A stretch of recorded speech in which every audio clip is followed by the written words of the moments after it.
नमस्कार दोस्तों, फिर से स्वागत है आपका अपने यूट्यूब चैनल शुभांश क्लास में। आज का जो वीडियो होने वाला है वो बहुत ही इंपॉर्टेंट टॉपिक है। विटामिन साइंस से संबंधित एक टॉपिक है विटामिन्स। विटामिन्स कितने प्रकार के होते हैं, विटामिन्स क्या होती है, विटामिन्स की कमी से कौन से रोग होते हैं, कौन सी विटामिन की कमी से कौन सा रोग होता है, और उससे संबंधित महत्वपूर्ण सभी क्वेश्चन जो विभिन्न परीक्षाओं में पूछे जाते हैं। ज़्यादातर आरआरबी में, ग्रुप डी आरआरबी में हर बार पूछा जाता है, विटामिन से संबंधित 1 नंबर का क्वेश्चन ज़रूर आता है। तो इस टॉपिक को आपको अच्छे से समझना है और वीडियो अच्छा लगे तो चैनल को सब्सक्राइब कर दीजिए। यदि आपने बाकी सभी टॉपिक्स नहीं देखे हो तो हमारे चैनल पर आकर देख लीजिए। हम डेली एक टॉपिक, महत्वपूर्ण एक टॉपिक अपलोड करते हैं जिससे आपकी ग्रुप डी की परीक्षा आसानी से क्लियर हो सके। इस बार यदि आपको कोई सरकारी नौकरी करनी हो तो हमारी सभी क्लासें एक बार ज़रूर देख लेना, क्योंकि सभी मोस्ट इम्पॉर्टेंट और सिलेक्टेड क्वेश्चन ही बताए जाते हैं आपके लिए। तो आज का टॉपिक है हमारा विटामिन्स। तो विटामिन्स कितने प्रकार की होती हैं? विटामिन्स 2 प्रकार की होती हैं। तो विटामिन कैसी होती है? जल में घुलनशील विटामिन और वसा में घुलनशील विटामिन। तो विटामिन को 2 प्रकार से बांटा गया है। विटामिन्स, पहली विटामिन्स वो जो जल में घुलनशील होती हैं और दूसरी विटामिन्स वो जो वसा में घुलनशील होती हैं। अब आपसे पूछ देगा, ऑप्शन में दे देगा कि विटामिन्स कितने प्रकार की होती है, 1, 2, 3, 4, 5। तो कितने प्रकार की होती हैं? 2 प्रकार की होती है। अब आपसे पूछ देगा क्वेश्चन में, विटामिन बी जल में घुलनशील है या वसा में घुलनशील है? क्वेश्चन में पूछ देगा विटामिन बी जल में घुलनशील है या वसा में घुलनशील है। तो विटामिन बी और सी जल में घुलनशील विटामिन है, जबकि विटामिन ए, डी, ई के वसा में घुलनशील विटामिन है। तो हमें याद रखना है कि बी और सी जल में घुलनशील है और ए, डी, ई के वसा में घुलनशील विटामिन है। इसके बाद आता है नेक्स्ट विटामिन के बारे में। विटामिन बी12 में कोबाल्ट पाया जाता है। आपसे ऑप्शन दे देगा विटामिन बी12 में क्या पाया जाता है। आयरन पाया जाता है, एल्युमिनियम पाया जाता है, कॉपर पाया जाता है या कोबाल्ट पाया जाता है। तो क्या पाया जाता है? विटामिन बी12 में कोबाल्ट पाया जाता है। इसके बाद नेक्स्ट क्वेश्चन है विटामिन ए नेत्र। तो विटामिन ए नेत्र, त्वचा, हड्डी और हमारे शरीर की प्रतिरक्षा प्रणाली को मजबूत करता है। तो आपसे ऑप्शन दे देगा किस विटामिन की कमी से नेत्र में रोग होते हैं, यानी नेत्र के रोग होते हैं। तो किस विटामिन की कमी के कारण रोग होते हैं नेत्र के, या ए विटामिन की कमी से, या त्वचा के रोग, हड्डी के रोग। तो इन सभी रोगों का संबंध किससे? विटामिन ए से संबंध है। क्वेश्चन नंबर नेक्स्ट है हमारा, सूर्य के प्रकाश में उपस्थित पराबैंगनी किरणों द्वारा त्वचा के कोलेस्ट्रॉल द्वारा विटामिन डी का संश्लेषण होता है। इसके बाद नेक्स्ट क्वेश्चन है, आपसे पूछ देगा कि सूर्य के प्रकाश की उपस्थिति में पराबैंगनी किरणों द्वारा त्वचा के कोलेस्ट्रॉल द्वारा विटामिन डी का संश्लेषण होता है। तो किस विटामिन का संश्लेषण होता है? कोलेस्ट्रॉल द्वारा। तो विटामिन डी का संश्लेषण होता है। इसके बाद नेक्स्ट क्वेश्चन है हमारा, विटामिन के जीवाणुओं द्वारा हमारे कोलन में संश्लेषित होता है तथा वहां से उसका अवशोषण भी होता है। तो विटामिन के क्या होता है? जीवाणुओं द्वारा हमारे कोलन में संश्लेषित होता है और वहां से उसका अवशोषण भी होता है। अब आते हैं विटामिन, कौन सी विटामिन्स का रासायनिक नाम क्या है, उन विटामिनों की कमी से होने वाले रोग क्या हैं, उनके स्रोत क्या है, यानी उनको किससे दूर किया जा सकता है। यानी हमें यदि विटामिन ए की कमी है तो क्या खाएं जिससे विटामिन ए भरपूर हमारे शरीर में उपलब्ध हो जाए। तो क्या है? विटामिन्स और विटामिन्स के रासायनिक नाम, उनकी कमी से होने वाले रोग और उनके स्रोत, यानी उनको दूर करने के उपाय। तो हमसे पूछ देगा दूध, दूध किस विटामिन्स का सबसे अच्छा स्रोत है? तो हमसे पूछ देगा दूध किस विटामिन का सबसे अच्छा स्रोत है? तो किस विटामिन का है? विटामिन ए का है। तो यदि पूछ देगा विटामिन ए का रासायनिक नाम क्या है, तो रासायनिक नाम भी इम्पोर्टेंट है। हर बार अलग अलग टाइप से क्वेश्चन पूछे जाते हैं। तो यदि इस बार किस टाइप से पूछता है उसके लिए हमें चारों या पांचों टाइप हमें पढ़ने होंगे कि विटामिन्स कौन कौन सी हैं, विटामिन्स के नाम क्या है, रासायनिक नाम क्या है, कमी से होने वाले रोग क्या है। यदि पूछ देगा रतौंधी किस विटामिन की कमी से होता है, तो हमें बताना पड़ेगा विटामिन ए की कमी से हो सकता है। बेरी बेरी रोग किस विटामिन की कमी से हो सकता है? तो बेरी बेरी रोग विटामिन ए की कमी से हो सकता है। बेरी बेरी रोग को दूर करने के उपाय क्या है, स्रोत क्या है? दूध, अंडा, पनीर, हरा साग, सब्जी, मछली, यकृत का तेल, मूंगफली, तिल, सूखी मिर्च, बिना धुली दाल, यकृत, अंडा एवं सब्जियां। तो ये सभी चीज हैं जो बेरी बेरी रोग, रतौंधी, संक्रमक का खतरा, जीरो थैलेमिया। तो दूसरा है हमारी विटामिन B1। विटामिन ए का एक ही टाइप है, विटामिन बी के कई टाइप हैं। तो विटामिन बी के कई टाइप हैं और विटामिन ए का एक ही टाइप। विटामिन बी के B1, B2, B3, B5, B6, B7, B11, B12। तो ये विटामिन बी के कई पार्ट्स हैं। तो विटामिन B1 का रासायनिक नाम क्या है? थायमिन। तो विटामिन B1 का नाम क्या है? थायमिन। इसके कौन सा रोग होता है? बेरी रोग होता है। यानी विटामिन B1 की कमी से बेरी रोग होता है। और इसके स्रोत क्या हैं? इसके स्रोत हैं मूंगफली, तिल, सूखी मिर्च, बिना धुली दाल, यकृत, अंडा एवं सब्जियां। विटामिन B2 का रासायनिक नाम है राइबोफ्लेविन। क्या नाम है? राइबोफ्लेविन। इसकी कमी से होने वाले रोग: त्वचा का फटना, आंखों का लाल होना, जीवा का फटना। इसके स्रोत हैं खमीर, कलेजी, मांस, हरी सब्जियां, दूध। क्वेश्चन नंबर नेक्स्ट है, यानी अलग विटामिन है, तीसरी विटामिन है B3। तो इसका नियोसिन इसका रासायनिक नाम है। इसकी कमी से होने वाला रोग पेलाग्रा है, त्वचा दाद या 4D सिंड्रोम। इसके स्रोत हैं मांस, मूंगफली, आलू, टमाटर और हरी सब्जियां या पत्ती वाली सब्जियां। क्वेश्चन नंबर नेक्स्ट है हमारा विटामिन B5। इसका रासायनिक नाम है पेंटोथेनिक अम्ल। बाल सफ़ेद होना, मंदबुद्धि होना। तो आप यदि आपका बच्चा मंदबुद्धि हो रहा है या उसके बाल जल्दी सफ़ेद हो रहे हैं तो किस विटामिन की कमी हो सकती है? तो विटामिन B5 की कमी हो सकती है। इसकी कमी को दूर करने के लिए हमें क्या करना चाहिए? मांस, दूध, मूंगफली, गन्ना और टमाटर। यानी गन्ना, यदि शाकाहारी हैं तो आप दूध, मूंगफली, गन्ना और टमाटर खा सकते हैं। यदि आप मांसाहारी हैं तो मांस का प्रयोग कर सकते हैं। Vitamin B6 pyridoxine. तो विटामिन B6 का रासायनिक नाम क्या है? पायरिडॉक्सिन। इसकी कमी से होने वाले रोग हैं एनीमिया, त्वचा रोग। इसका स्रोत क्या है? यकृत, मांस और अनाज। क्वेश्चन नंबर नेक्स्ट है हमारा विटामिन B7। इसका रासायनिक नाम है बायोटीन। यानी रासायनिक नाम बहुत ज़रूरी है और इसके होने वाले रोग भी ज़रूरी है। तो विटामिन B7 बायोटीन और लकवा, शरीर में दर्द, बालों का गिरना। तो किसकी कमी से होता है बालों का गिरना? यदि आपके बाल झड़ रहे हैं तो आपको ये महसूस करने की ज़रूरत है कि आपको विटामिन B7 की कमी हो रही है। तो B7 की कमी को दूर करने के लिए हमें क्या करना चाहिए? मांस, अंडा, यकृत और दूध पीना चाहिए। क्वेश्चन नंबर नेक्स्ट है हमारा विटामिन B11 फॉलिक अम्ल। तो इसकी कमी से होने वाले रोग हैं एनीमिया, पेचिस रोग।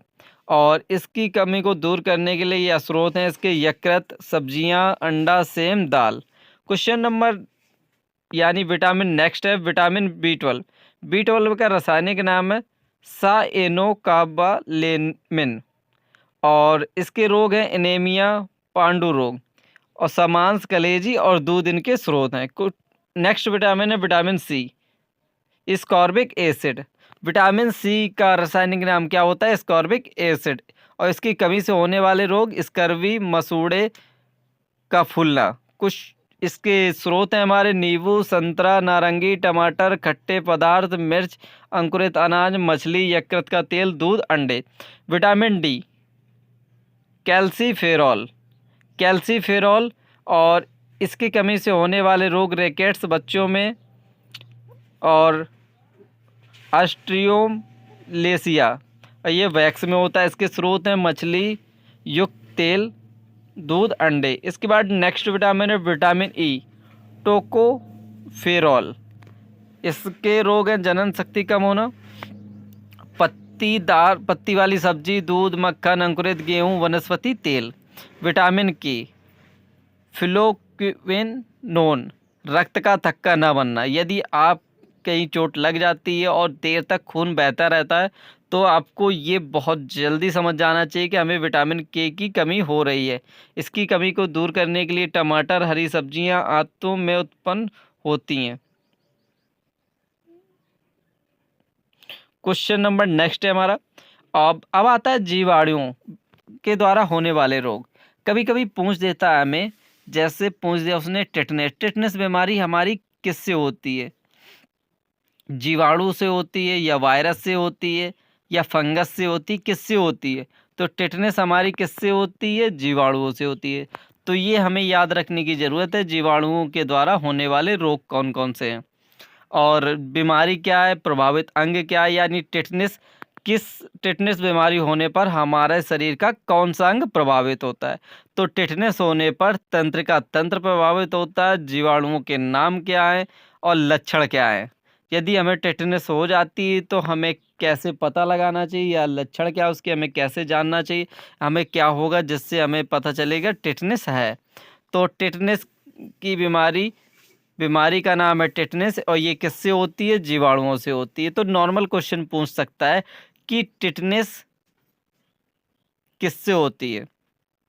वसा से, जीवाणुओं से, फंगस से या हमारे बैक्टीरिया से, जीवाणु से, यानी किससे होती है या टिटनेस कौन फैलाता है? तो कौन फैलाता है? बैक्टीरिया फैलाता है यानी जीवाणु फैलाते हैं। तो इस कौन सा अंग प्रभावित होता है? तंत्रिका तंत्र प्रभावित होता है। जीवाणु के नाम क्या है और इसके लक्षण क्या हैं? यदि हमें टिटनेस होती है तो तेज बुखार आता है, शरीर में ऐंठन, जबड़ा बंद हो जाता है। और नेक्स्ट है हमारा बीमारी क्या है? हैजा। और प्रभावित अंग क्या है? हैजा जब हो जाता है तो सबसे ज़्यादा जो प्रभावित अंग है वो हमारा आंत है और इससे क्या होता है? लगातार दस्त आता है। टाइफाइड है, टाइफाइड में भी क्या प्रभावित होता है? आंत प्रभावित होती है और इसमें क्या होता है? तेज बुखार, सिर दर्द होता है। क्षय रोग यानी टीबी, टीबी में सबसे ज़्यादा प्रभावित होने वाला अंग क्या है? हमारा फेफड़ा है और इसमें क्या होता है? बार बार खांसी के साथ कफ और रक्त निकलना। क्वेश्चन नंबर नेक्स्ट है हमारा डिप्थीरिया, श्वास नली और इसमें क्या होता है? सांस लेने में कठिनाई, दम घुटना। प्लेग, फेफड़ा, कारण दोनों पैर के बीच और इसमें क्या होता है? बहुत तेज बुखार, शरीर में गिल्टियाँ। सिफिलिस, सिसन में होता है, सिसन में घाव। और गोनोरिया, मूत्रमार्ग और मूत्रमार्ग में सूजन। निमोनिया, फेफड़ा को प्रभावित करती है, तेज बुखार, फेफड़ों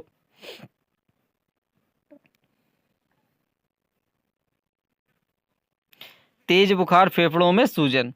इसके बाद है कोढ़। कोढ़ तंत्रिका तंत्र होता है, त्वचा, शरीर के चकते, तंत्रिकाएं प्रभावित होती हैं। अब आता है परजीवी द्वारा होने वाले रोग। अभी हमने देखा कि जीवाणुओं द्वारा या बैक्टीरिया द्वारा होने वाले रोग, अब आते हैं परजीवी यानी दूसरे जीवों द्वारा होने वाले रोग। तो ये सभी रोग महत्वपूर्ण रोग हैं और हमसे पूछे जाते हैं। ऐसा कोई टॉपिक नहीं है जो आपकी आरआरबी ग्रुप डी परीक्षा में नहीं पूछा जाता है। हम सिर्फ वही टॉपिक्स लेकर आ रहे हैं जो आरआरबी की ग्रुप डी परीक्षा में हर बार पूछे जाते हैं। तो मलेरिया रोग किससे होता है? किनके द्वारा होता है? परजीवियों के द्वारा होता है। और प्रभावित अंग क्या है? तिल्ली या आरबीसी। और परजीवी का नाम भी दिया गया। वाहक क्या होता है? वाहक मच्छर क्या होता है? मादा एनोफिलीज। तो मलेरिया का वाहक मच्छर क्या होता है? मादा एनोफिलीज। और लक्षण क्या है? ठंड के साथ बुखार। और दूसरा पायरिया, मसूड़े इससे प्रभावित होते हैं और इसमें क्या होता है? लक्षण क्या होता है? मसूड़ों से रक्त का निकलना। और काला अजार, इसमें क्या प्रभावित होता है? अस्थि मज्जा प्रभावित होती है।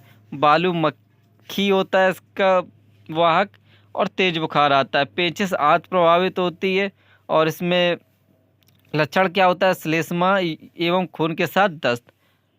सोने की बीमारी मस्तिष्क को प्रभावित करती। सीसी मक्खी, बहुत नींद के साथ बुखार आना।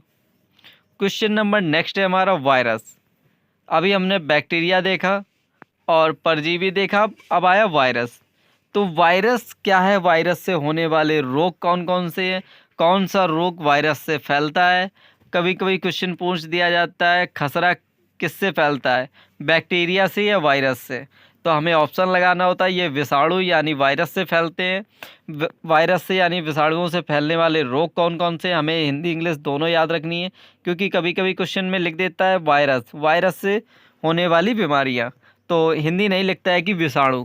यदि विषाणु लिख दिया, वायरस नहीं लिखा, तब भी आपको कंफ्यूज नहीं होना है क्योंकि विषाणु और वायरस दोनों एक ही हैं। हिंदी में विषाणु और इंग्लिश में वायरस होता है। तो वायरस क्या है? बीमारी कौन सी है? उससे प्रभावित अंग क्या है और जीवाणुओं के नाम क्या है, लक्षण क्या है। एड्स प्रतिथर्च्या और प्रणाली को प्रभावित करता है, और जीवाणु है HIV, और इसके रोग लक्षण है रोग प्रतिरोधक क्षमता का नष्ट होना। हर्पीज त्वचा होती है और त्वचा में सूजन आ जाती है। खसरा क्या होता है, संपूर्ण शरीर प्रभावित होता है, शरीर में लाल दाना आता है। पोलियो क्या होता है, गला, रीढ़, नाड़ी संस्थान। पोलियो इसका जीवाणु है, ज्वार, बदन दर्द, रीढ़ की हड्डी, आंत कोशिकाएं नष्ट हो जाती है। चेचक क्या होता है, संपूर्ण शरीर में होता है, ये फैलता है, और इसमें क्या होता है, तेज बुखार, शरीर पर लाल लाल दाने हो जाते हैं। इन्फ्लुएंजा शरीर प्रभावित होता है, इसमें क्या होता है, गलत सोथ, छींक, बेचैनी, और